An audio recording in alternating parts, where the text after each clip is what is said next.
Hey, I'm Paul with rackoutfitters.com, here to show you the iKamper SkyCamp 2.0 in the rocky black finish. Here we have it installed onto this Jeep Wrangler that we previously outfitted with the Rhino-Rack backbone Vortex roof rack system.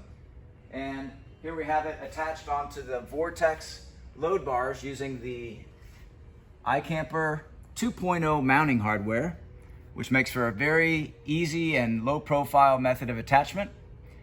It uses the full length track to make sure that it can micro adjust to the position of your crossbars. The underside of the tent is constructed of a very high-tech aluminum honeycomb monocoque material. Very strong, very lightweight, and also offers some thermal properties to it to help minimize condensation on the interior of the tent. At the very front of the tent, you notice we have an air deflector, which is purposely designed to eliminate the possibility of air penetrating in between that lower panel and your fiberglass top. And so, of course, this must always be positioned at the front, which makes this tent a passenger side only deploying tent. Now, the top itself is a handmade fiberglass top. It is unique in that it has dual layers at the top to provide, again, more thermal regulation properties, which again helps to reduce condensation on the interior of the tent. You can see here the closure is stainless steel cable that connects to the underside and has a lock mechanism. So let's go ahead and begin to open up the tent. I'll just insert the key here and flip that lever down. I have to re-lock it in order to remove the key from the lock. And then I give it as much slack as possible, then just unhook that loop. Let's do the same here on the back. Also, while we're talking about the attachment of the tent to your roof rack, here at the back, let me show you an optional accessory. This is the 2.0 mounting hardware lock. So this can be purchased separately to provide a theft deterrent. So you'll notice here we have a single threaded bolt, and that bolt is easily accessible to make it very easy to take on and off. So to prevent access to that bolt, you simply slip over that lock bracket, lock it, and now there's no access to the bolt. So when you purchase it, there's a set of two, and so generally you want to have at least mount one on each bar. This is a 3-bar system, so we have one mounted to the rear bar and one mounted to the front bar for the best security. Okay, back to opening up the tent. I'll go ahead and I've already released the 2 stainless steel loops, and then at that point I can just push up on the tent. At a certain point you'll have gas struts that will lift the lid up for you.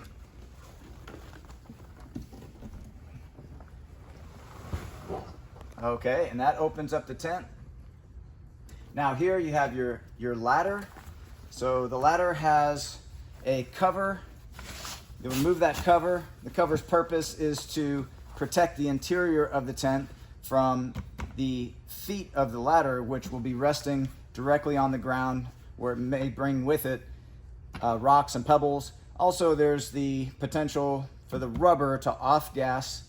It's a fume that can discolor the PV skylight that you have. So using this is important just to maintain the best maintenance for the interior of the tent.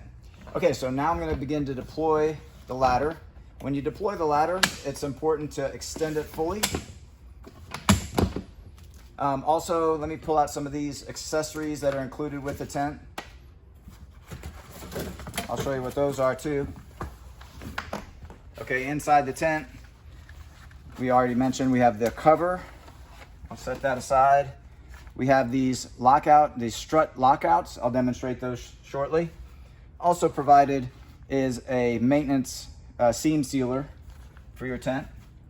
And then these are spring poles for your RainFly and awnings, and we'll go over that as well. So back to opening the tent. I want to extend that ladder fully, and then I want to push down to help deploy this panel, the extension panel. So I'm going to pull out and down. As I do that, it automatically lifts a tubular aluminum frame which is supporting the canopy. Okay, but before we want to enter the tent, we want to put the ladder at the appropriate angle. So to do that, I'll remove the gaps between the top rungs by pressing in the releases. And as I press in, this space won't go away until the next set is pressed in. So now I can remove that gap and then relock it. That is the approximate angle that you want to be the most supportive. And as you notice, when you hit the right angle, it also means these ladder rungs will be approximately level. So that's a unique feature to iKamper to make climbing the ladder more comfortable on your feet and also provide you more surface area for traction. Okay, so now this ladder is locked out and it's possible to climb this. The ladder itself can support up to 300 pounds. So that's while you're climbing the ladder, but also in support of this extension panel too. So whenever you're calculating the weight capacity of the tent on a particular vehicle, bear in mind that the ladder can support about 1/3 of the occupant's weight inside the tent. Okay, so the first step when we're deploying a tent is we want to get this RainFly to where we have that extended. So we're going to do that just to show how that works, but then we're going to take it back down again, because what we want to do in this video is to show how the entire RainFly can be removed. But first, let's just show how it's one optional means of setting it up. So I've just inserted it into an angled hole that's at the top of the ladder, and then I'm going to flare this spring rod and aim the hook to this brass grommet that's fully gusseted, so it's going to be very strong. We do that on both sides. And insert that, and then same thing. Okay, now I'm going to climb in and let you follow me, and I'll show you some more features inside the tent.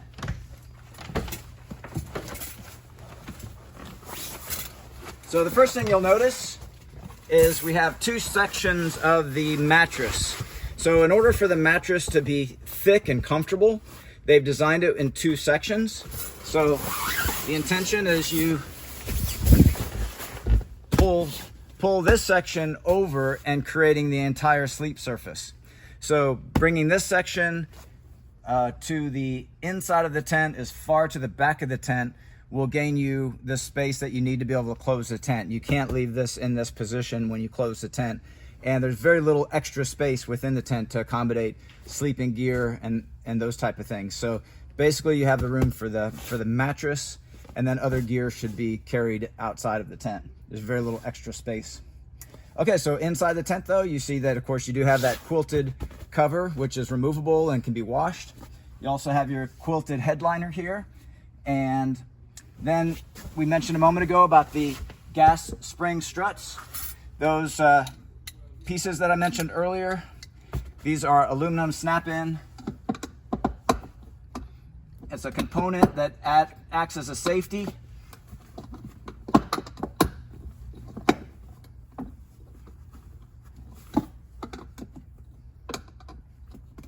Usually snaps just right in. Let me make sure this is connected properly here.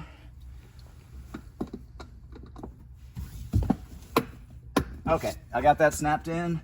And the purpose of that, you have two of them, one for each strut, is purely a safety measure in case overnight the winds increase beyond the ratings, which is generally, if there's wind advisories, that would be time to close the tent. But if you miss it, that's going to provide you another margin of safety there to prevent the wind from overcoming the strength of the gas struts. Okay, so I'm going to take that out because it's very important that these are removed before you attempt to close the tent. Nothing bad will happen, but obviously the tent won't close. So I'll just take these out now because we'll be closing the tent shortly.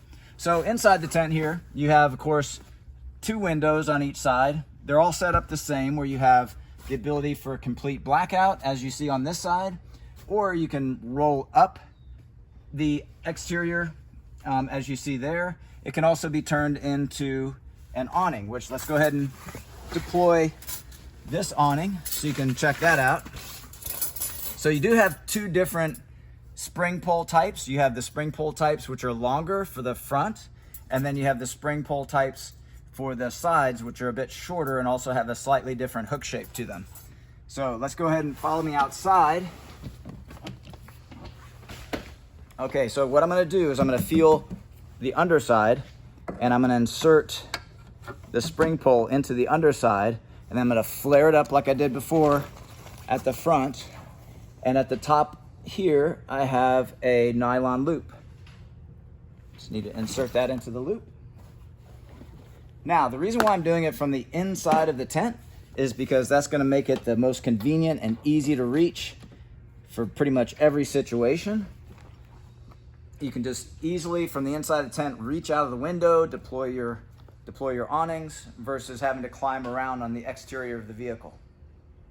Okay, so also here what you see, so this is the outer Oxford nylon closure or awning, depending on how you're using it. But you also have two other possibilities that you can have.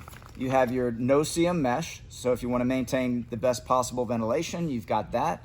That's designed to allow air to flow through.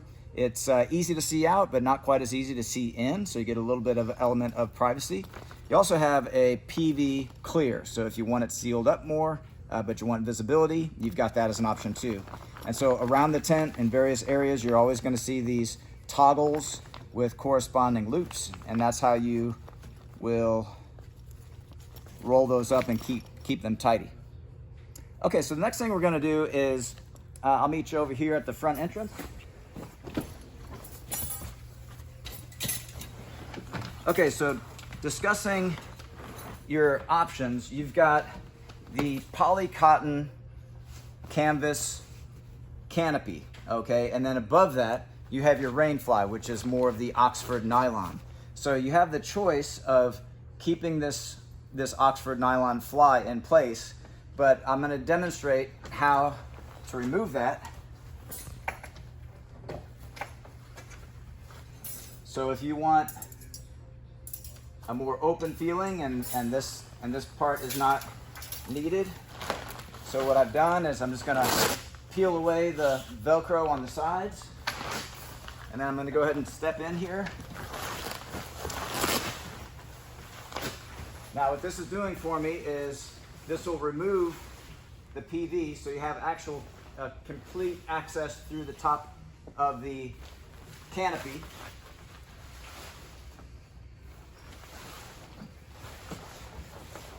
And then at the top, I will be just doing the same hook and loop procedure used in other areas to get that out of my way.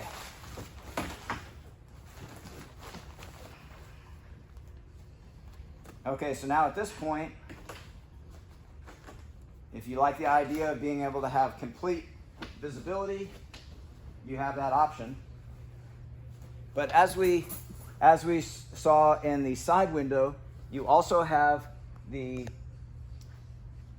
mosquito mesh as well as the complete blackout. So this gives you the most possible flexibility and options for your camping environment. Okay.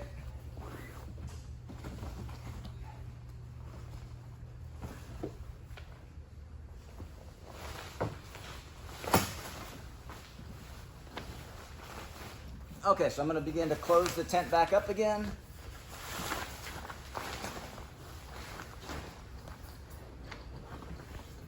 I'm going to bring in our spring poles. And there is a technique to get the best practice for closure when you are closing the tent is to have this outer part partially closed and these partially closed as well. The idea is you want to let air escape, but you want to reduce the bulk of having rolled up sections.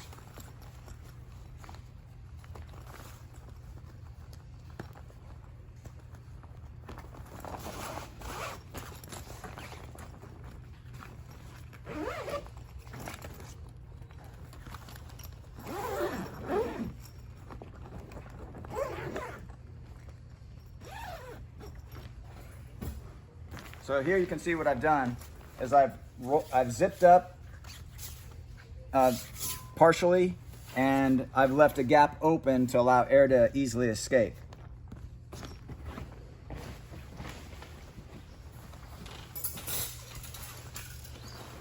Okay, so I've removed everything from the inside of the tent.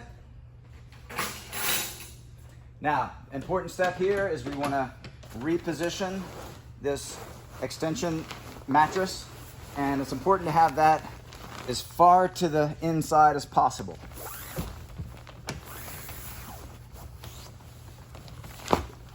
Okay, now we just pull that taut. Okay, and then I have this main pull strap here. I also want to have my auxiliary straps. So the function of the auxiliary straps is to help minimize the amount of manual tucking of the canopy as possible.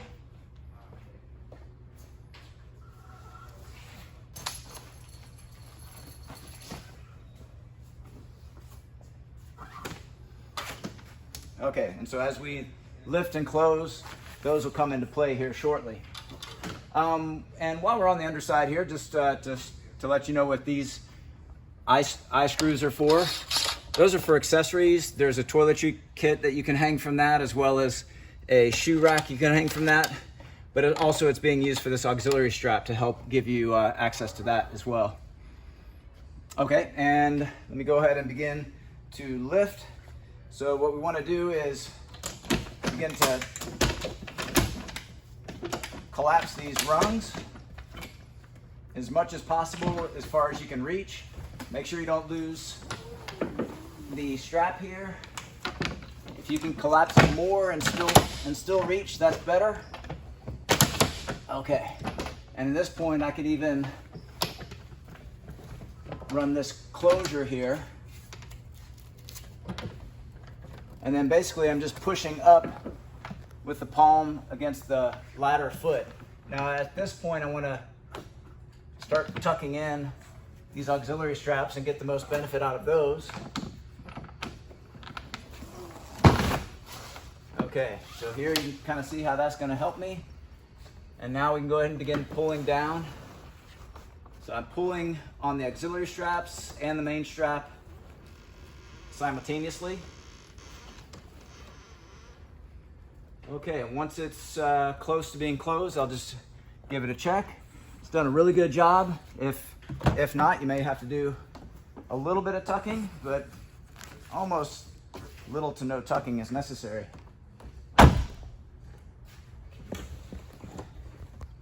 Okay, so lastly, we just need to take all this strap and just simply bunch it up.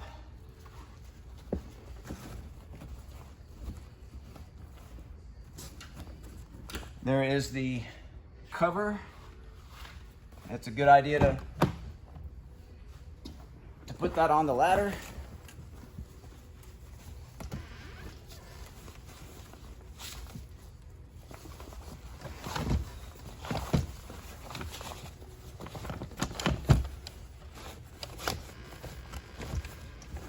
Okay.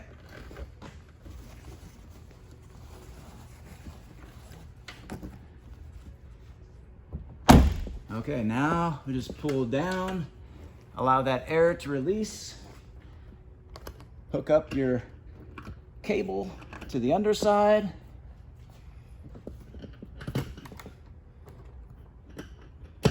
Okay, and then finally we just lock it back up again. We just give that cam push. Okay, so those are the keys for the, let's speak to that real quick. I do have two sets of keys. It's generally not possible to key match your locking brackets to your tent closure. So bear in mind, you lock your brackets, set these aside. These won't be needed again until it's time to actually remove the tent. So that's a very occasional use, whereas this one would probably be on your key ring. Okay. Okay, so we've gone from completely closed to open, RainFly, retracted, and then closed again, giving you all the steps along the way. So those are all the key aspects of opening and closing your tent. This product, along with the full line of iKamper products, are available at rackoutfitters.com. Please see the link in our video description for all of your buying options. Also, like, share, and subscribe to this video so that you can learn more and see all of our other videos related to iKamper and possible rack solutions to carry your iKamper. And thanks for watching.